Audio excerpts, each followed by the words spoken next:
Hello and welcome to one more video with us. आज chapter number 2 का part 2 video जो है वो इस पर्टिकुलर फॉर्म में रिकॉर्ड हो रहा है। अगर आपने पार्ट 1 नहीं देखा तो आपको डिस्क्रिप्शन में जो है वो लिंक मिल जाएगा। आप चैनल पे भी इस वीडियो के जस्ट पहले अपलोड किया हुआ वीडियो जो है उसको गो थ्रू कर सकते हैं। वो एक बार हो जाए उसके बाद इस पर्टिकुलर टॉपिक में आना। इस पर्टिकुलर वीडियो में जो जो टॉपिक्स कवर होने वाले हैं वो भी आपको स्क्रीन पे भी दिख रहे होंगे। Without wasting much time let's begin with the first topic of our discussion which is about embroidery. अब एम्ब्रॉयडरी की जब हम लोग बात करेंगे तो ये भी एक एंशिएंट फॉर्म ऑफ आर्ट है जहाँ पे हम लोग जो है वो अपनी कलाकारी जो है वो दिखा रहे हैं on different idols, on different statues, on different clothes और गारमेंट्स। तो आइडल्स एंड स्टैचूज के ऊपर जो हमारा एम्ब्रॉयडरी का काम हुआ करता था is seen from the evidences of Harappa and Mohenjodaro. तो हम लोग जिस तरीके से एक आइडल के अंदर जरी का काम करते थे या फिर उसके अंदर जो है वो अलग अलग डिज़ाइंस एंड पैटर्न्स बनाते थे, वो कहीं ना कहीं हमारे लिए काफ़ी एक unique part of our culture रहा है। Even when we talk about the clothes of man, women and children, Indus valley civilization के अंदर जो भी कपड़े लोग पहना करते थे उसके अंदर भी काफ़ी अच्छे लेवल का एम्ब्रॉयडरी का काम हुआ करता था। All of these are evidences of our past which tell us about this art form. आज के तारीख में भी हम लोग देखने जाएँ तो अभी भी कंटिन्यूइंग काफ़ी ऐसे सारे एम्ब्रॉयडरी के आर्ट फॉर्म्स हैं जो इंडिया को फेमस बनाते हैं, जिसमें पहला आ जाता है कश्मीर का कसब का काम। सिमिलरली जामनगर, जैतपुर, भुज एंड मांडवी में बांधनी जो ये टेक्निक है, टाई एंड डाई मेथड जिसको बोलते हैं, उसके अंदर भी काफ़ी ज़्यादा हम लोगों को एक इंट्रिंसिक स्किल का एप्लीकेशन देखने मिलता है, जहाँ पे बहुत सारे cottage industries specifically women artisans को एम्प्लॉय करके बहुत ब्यूटीफुल एंड इंट्रिकेट डिज़ाइंस बनाते हैं of elephants, puppets, dice and picture. तो बांधनी के अराउंड आपको अलग से क्वेश्चन आ सकता है कि भाई यहाँ पे कौन से एलिमेंट्स का इस्तेमाल किया जाता है, किस तरीके से यहाँ पे विमेन जो है वो अपने आप को ऑर्गेनाइज करके कॉटेज इंडस्ट्रीज के थ्रू अपने लिए सेल्फ एम्प्लॉयमेंट जनरेट करती है, and which are the famous areas for bandhani work of embroidery. ठीक है। Beyond this Kutch and Saurashtra के भी काफ़ी ज़्यादा आर्टिसंस ने अलग अलग केडिया, शॉल्स, तोरण ये सब बनाया है जो इम्पॉर्टेंट एप्लीकेशंस बन जाएंगे of their skill and art form. Banni area करके एक एरिया है कच्छ में जहाँ पे जट कास्ट के जो लोग हैं वो भी अपना एक सेपरेट टाइप ऑफ एम्ब्रॉयडरी जो है वो करते हैं। Now all of these are different examples. I need to remember at least 3 to 4 examples with special focus on bandhani. Alright, moving ahead, अगर हम लेदर इंडस्ट्री की बात करें तो आपके टेक्स्ट बुक के अंदर भी हमें लेदर इंडस्ट्री के बारे में ज़्यादा कुछ इन्फॉर्मेशन नहीं दी apart from the different applications of leather and different goods that we create. तो पहली तो बात आपको समझना है दैट जब हम किसी एनिमल की स्किन को इस्तेमाल करते हैं in order to create different products, different items, तो उसको लेदर इंडस्ट्री का एक पार्ट बोला जाता है। यूजुअल केसेस में डेड एनिमल्स की चमड़ी जो होती है उसमें से हम लोग ये प्रोडक्ट्स बनाते हैं। अब मसक करके एक यूजुअली इसका सबसे कॉमन या सबसे एंशिएंट तरीका जो लेदर इंडस्ट्री का यूज़ था वॉज इन क्रिएटिंग अ मसक which was basically a bag जिसके अंदर आप पानी कैरी कर सकते हो। फोटो आपके रेफरेंस के लिए मैंने आपके सामने डाला हुआ है। साथ साथ काफ़ी ज़्यादा म्यूजिकल इंस्ट्रूमेंट जैसे ड्रम, ढोलक और तबला में भी जो ऊपर का टेक्सचर होता है वो भी लेदर से बनाया जाता है। ब्लैकस्मिथ्स जो होते हैं जो मेटल का काम करते हैं, उन लोगों को मेटल को ठंडा करने के लिए या फिर कोल को गर्म रखने के लिए बहुत बार बेलो का इस्तेमाल करना पड़ता है। ये एयर ब्लो करके चीज़ों को ठंडा कर सकता है या फिर कोल को गर्म रख सकता है। राजस्थान में काफ़ी लोग जो है वो कैमल के लेदर को यूज़ करके मोजड़ी वगैरह बनाते हैं, पर्सेस, बेल्ट्स वगैरह बनाते हैं। पुराने टाइम में, एंशिएंट टाइम में काफ़ी वॉर शील्ड्स बनाए जाते थे, वेपन्स बनाए जाते थे जो कि लेदर से बनाए जाते हैं। इवन लगाम of a horse and camel, जिसको पकड़ के उस हॉर्स को या कैमल को चलाया जाता है, वो भी लेदर से बनाया जाता था। तो ये सारे अलग अलग चीज़ें हैं जो एग्जाम्पल्स हैं लेदर इंडस्ट्री के as far as products that the leather industry creates are concern. Beyond this हम लोग डायमंड एंड बीड वर्क की तरफ आएंगे। Now diamond and bead work, ये सबसे पहले तो समझना है ये सबको अफोर्डेबल नहीं होता। This was basically for the rich and royal people. उन लोगों को ये पर्टिकुलर ऑब्जेक्ट्स जो है वो अपनी एक्सक्लूसिविटी या स्टेटस सिंबल के पर्सपेक्टिव से वो इसका इस्तेमाल करते थे।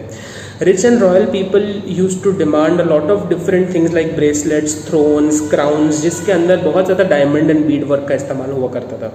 Now this is not just famous in the view point of India but even outside India काफ़ी ज़्यादा फॉरेन मार्केट में इंडिया के डायमंड्स एंड बीडेड ऑर्नामेंट्स का काफ़ी डिमांड रहता था। Now India has been endowed और this has been bestowed with a peninsular shape. हमारा जो कोस्ट लाइन है वो कोस्ट लाइन 7517 किलोमीटर्स का है, 7516.6 किलोमीटर्स। ये आपने कहीं ना कहीं ग्रेड 9 में भी पढ़ा होगा, राइट। सो ये हमें फैसिलिटेट करता है कि हम लोग ईस्ट में, वेस्ट में और साउथ में हर जगह पे हमारे प्रोडक्ट्स को जो है वो ट्रेड कर सकें। तो हम लोगों ने हमारी मरीन सी रूट्स जो है उसको काफ़ी अच्छे से इस्तेमाल किया है to supply all these diamonds and ornaments जो कि ग्लोबल डिमांड हमारे लिए रिप्रेजेंट करते थे। अब गुजरात एक काफ़ी फेमस सेंटर है for a lot of diamond and bead work, जिसमें अलग अलग जगह पे अलग अलग तरीके का काम होता था। इसके भी कुछ एग्जांपल्स की अगर हम लोग बात करेंगे तो घर के डेकोरेशन पर्पस के लिए या फिर जो रॉयल चेम्बर्स में एंट्री के जगह पे जो तोरण लगे हुए थे those were made out of immense Beed work and diamond. साथ साथ जो शादी के समय पे एक कलश होता है, द कोकोनट, जिसके ऊपर काफ़ी ज़्यादा जरी का काम किया जाता है, बीड्स का काम किया जाता है, डायमंड्स लगाया जाता है, उसको इंधोणी बोला जाता है। Even that is a part of और that is an example of an application of this industry. Similarly मोडिया करके एक नेट कवरिंग बनता है जो बुलक के ऊपर लगाया जाता है, हॉर्सेस के ऊपर लगाया जाता है। सिमिलरली झूल एंड चकड़ा, ये अलग अलग और लोकल एग्जाम्पल्स हैं of different products that are an outcome of this particular industry. Now, apart from diamond and beadwork and apart from talking about the Kohinoor diamond, हमें ये देखना है that enamel work जो है वो भी इंडिया में काफ़ी फेमस है। अब समझिए, डायमंड एंड बीड वर्क में जो मटेरियल था उसकी वैल्यू थी। एनामल का मतलब ये है कि गोल्ड एंड सिल्वर के जो ऑर्नामेंट्स बनते हैं उसके ऊपर हम लोग कलर्स से अलग अलग डिज़ाइन या पैटर्न्स बना रहे हैं। इंडिया जो है वो अपने इस कलाकारी के लिए भी फेमस था।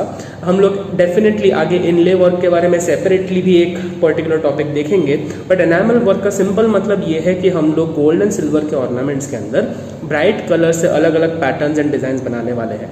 ये गुजरात में इतना फेमस शायद ना हो, बट जयपुर, वाराणसी एंड लखनऊ, दिल्ली, ये सारे और बहुत ज़्यादा अलग अलग मार्केट्स हैं जहाँ पे अपने रीजन स्पेसिफिक डिज़ाइंस को हम लोग अलग अलग ऑर्नामेंट्स के ऊपर पेंट करते थे और उसको सप्लाई करते थे।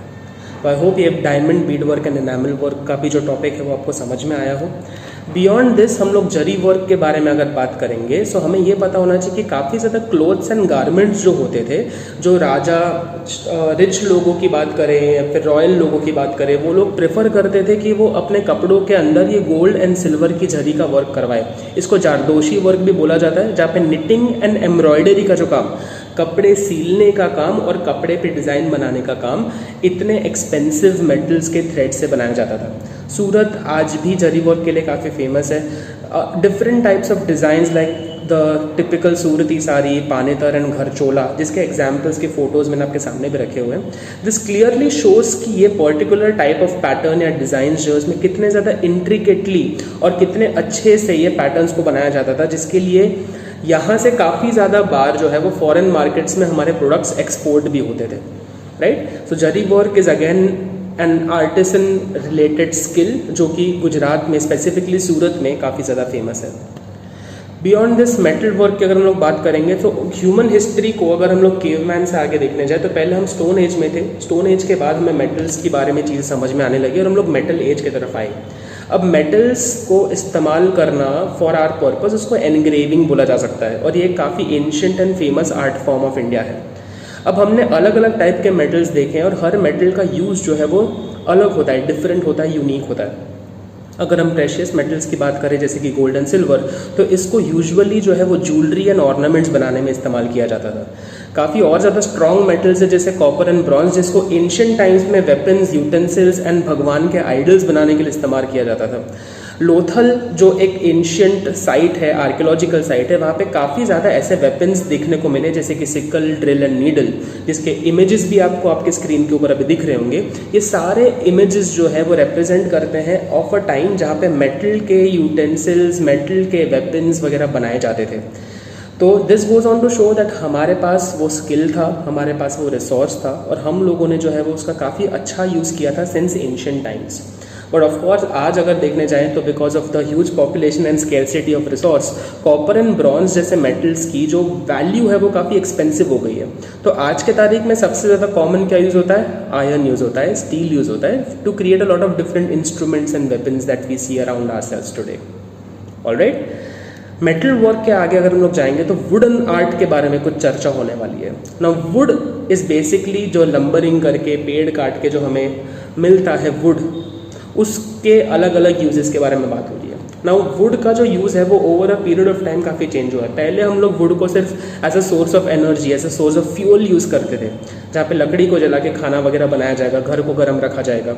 उसके बाद हम लोगों ने वुड से वेपन्स बनाना शुरू किए, वुड से हम लोग शील्ड बनाते थे, तलवार बनाते थे। हम लोगों ने कंस्ट्रक्शन में वुड का इस्तेमाल करना शुरू कर दिया, घर बनाते थे, पिलर्स बनाते थे, विंडोज़ एंड दरवाजे। तो आज भी हम लोग वुड के बने हुए यूज़ करते हैं। एंड बियॉन्ड दैट एक इंडिविजुअल को इम्पैक्ट करने के लिए जो हर दिन पे जो डेली यूज़ की काफ़ी चीज़ें होती है वो भी वुड से बनाने लगे, जैसे कि आइडल्स, भगवान की मूर्तियाँ, टॉयज़, फर्नीचर, ये सारी अलग अलग चीज़ें जो हैं वो हम लोग वुड से बनाने लगे। So over a period of time we have seen that there has been a transition in how wood has been used as far as our culture is concerned. अब वुड वर्क के लिए इडर और संखेड़ा करके जो दो जगहें हैं वो काफ़ी फेमस है। तो अगर आपको ऑब्जेक्टिव क्वेश्चन आना होगा तो ये इडर एंड संखेड़ा के रिलेशन में वुडन आर्ट का एक क्वेश्चन ज़रूर आ सकता है, तो उसको प्लीज़ ध्यान में रखिएगा। बियॉन्ड दिस हम लोग इनले वर्क एंड अकीक वर्क की बात करते हैं। अब इनले वर्क का रेफरेंस हम लोगों ने थोड़ी देर पहले ज्वेलरी वाले पोर्शन में, डायमंड एंड बीड वर्क में भी देखा था। अब ये यूजुअली ऑर्नामेंट्स पे किए जाने वाले पेंट की बात हो रही है, जहाँ पे हम लोग precious stones like diamonds, pearls, rubies, इन सब को तो हम इस्तेमाल कर ही रहे हैं, बट काफ़ी ज़्यादा हमारी कलाकारी दिखा रहे हैं in terms of designs, paint, the way in which the ornament is created. अब ये सारी चीज़ें जो है वो नेकलेस, ब्रेसलेट, टीका, ये सब बनाने के लिए इस्तेमाल किया जाता था। नाउ ऑफ कोर्स बिकॉज ये इतना महंगा है, इतना प्रेशियस है, this was only worn by people who are rich and royal. अब इसके रिलेटेड, इनले वर्क के रिलेटेड जो एक्सपर्ट आर्टिसंस हैं वो बीकानेर, राजस्थान में काफ़ी ज़्यादा फेमस है। Their work is appreciated not just in India but all across the world as well. Beyond inlay work, अकीक वर्क के ऊपर थोड़ा फोकस करते हैं। अकीक एक टाइप ऑफ प्रेशियस स्टोन है जो रिवर वैली में पाया जाता है। अब हमारे सिलेबस के अंदर दो अलग अलग स्टोन्स का रेफरेंस दिया है, विच इज़ कैल्सिडोनिक एंड कार्नेलियन, और दोनों के फोटोज़ जो है वो मैंने ऊपर एसोशिएट कर दिए हैं। कैल्सिडोनिक एक ब्लू कलर का थोड़ा सा स्टोन है, और at the same time carnelian has a topaz colour, reddish orange colour जो होता है वो वाला कलर है। अब ये स्टोन्स पाए कहीं जाते हैं और उसके ऊपर क्राफ्ट वर्क का काम कहीं और किया जाता है। अगर रानपुर एंड सूरत इन जगहों की बात करें तो यहाँ पे जो रिवर वैलीज़ है वहाँ पे आपको ये स्टोन्स मिलेंगे, बट इनके ऊपर किए जाने वाला जो काम है, जो कलाकारी है, वो खंबात में होता था, जहाँ पे इन स्टोन्स को लोग मोल्ड करते थे into different types of ornaments. ज़्यादातर इसको लॉकेट, चेन्स या फिर रिंग्स वगैरह में इस्तेमाल ज़्यादा किया जाता है। अब अकीक वर्क के बाद आ जाते हैं हम लोग on the topic of paintings. अब पेंटिंग्स को बोला गया है एक ऐसा आर्ट फॉर्म जो कि सबसे एंशियंट है, जहाँ पे हम लोग एनिमेट और inanimate, living and non living objects का एक एक्सप्रेशन बताना चाहते हैं through use of different lines, different colours, different patterns. अब पेंटिंग जो है वो तो केव टाइम से फेमस है, तो अगर हम लोग एविडेंसेस देखने जाए कि किस तरीके से ये आर्ट फॉर्म ऑफ पेंटिंग हमारे एक कल्चर का एक इम्पॉर्टेंट इंटीग्रल पार्ट है, तो इसका हमें फर्स्ट रेफरेंस मिलता है भाई हड़प्पन कल्चर में, जो 5000 साल से भी ज़्यादा पुराना है। तो हड़प्पन कल्चर के जो रिमेन्स थे वहाँ पे भी पेंटिंग्स का इस्तेमाल हमने देखा।